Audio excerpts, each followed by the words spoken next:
Good day everyone, for today's video, tuturuan ko kayo kung paano ma-delete ang ating Facebook page. Madali ang pag-delete sa ating Facebook page. Una, punta tayo sa Facebook. Pangalawa, punta tayo dito sa taas, yung pinakagilid, yung may profile. And then, pindutin natin to. So you can see guys, marami akong mga Facebook page. So isa dyan ay ating dideletein. Pero bago natin ma-delete, kailangan muna natin maka-login. Mag-login. For example, ito gusto kong i-delete. Ito yung gusto kong deletein. Click natin to.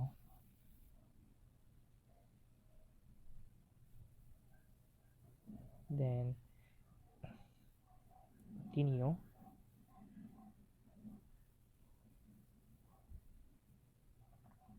Balik tayo dito sa pinakataas na may profile niya.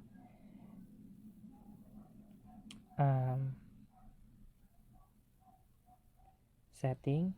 Click natin to. So, ganon. Tapos, click natin for page setting. Nawala. Balik. Click natin ulit to. Setting. Page setting.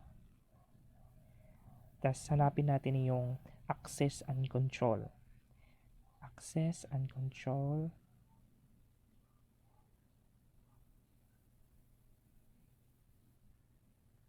Yan. Ito.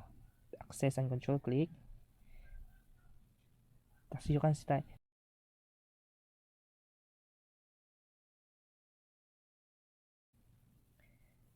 pipili ka kung deactivate or delete page.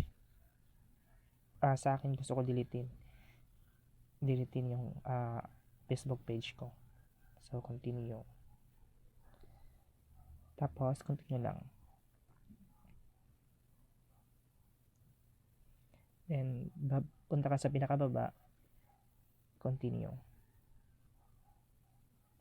Syempre enter mo yung password mo bago mo ma-delete.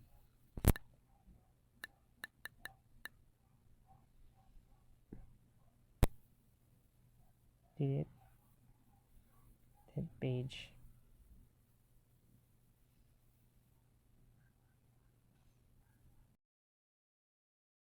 Ito na, dito pa yung isang page ko na dinelete ko. As you can see guys, wala na siya. So, yun lang guys. Maraming salamat.